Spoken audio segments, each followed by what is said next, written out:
Mi chiamo Monia Putolu e sono la titolare della Ciacia Clean Service. La mia impresa opera in tutta la Sardegna nel settore delle pulizie, prevalentemente di alberghi, residence, enti pubblici, attività commerciali, artigianali e uffici. Alla mia attività ho recentemente affiancato una lavanderia con cui offro un nuovo servizio ai clienti, soprattutto residence e ristoranti. Ho conosciuto Sardex un anno fa attraverso internet. Inizialmente ero un po' scettica, ma in seguito, dopo il primo incontro con i broker, ho capito che poteva essere una buona opportunità per la mia azienda, soprattutto per quanto riguarda la ricerca dei nuovi clienti al di fuori della mia provincia.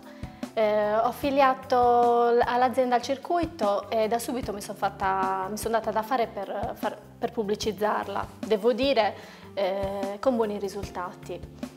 Quest'anno ho traslato in Sardex circa il 10% del fatturato e ho acquisito parecchi clienti con i quali magari non avrei mai avuto contatti. Questo perché, tralasciando alberghi e residence, i servizi di pulizia in un periodo come quello attuale sono spesso messi in secondo piano dalle attività commerciali, poiché ritenuti non di primaria importanza, e quindi sono i primi ad essere tagliati. Con Sardex i servizi delle aziende come la mia sono maggiormente incentivati. Rispetto a qualche tempo fa i miei fornitori oggi sono quasi tutti in Sardex. In un certo senso ho dovuto cambiare il mio modo di ragionare.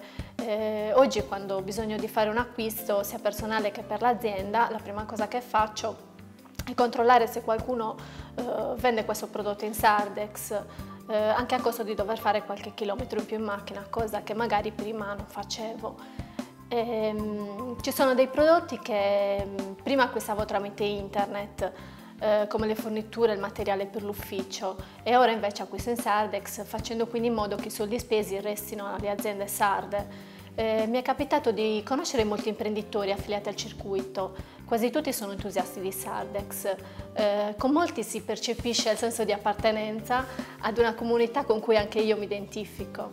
Sardex è sicuramente un grande aiuto alle aziende perché dà la possibilità di arrivare a clienti che altrimenti sarebbe stato difficile trovare, e soprattutto limita il rischio di insoluti, che oggi è uno dei principali problemi nel mio settore. Per quanto riguarda l'azienda, ho utilizzato i Sardex per le spese relative ai materiali di consumo, alla pubblicità, al sito internet che attualmente è in lavorazione e agli arredi per l'ufficio. Mentre per le spese personali ho fatto alcuni lavori a casa, qualche vacanza e acquisti in vari negozi. Ho in mente quest'anno di proporre ai miei dipendenti il pagamento di una parte dello stipendio in Sardex, magari con qualche incentivo.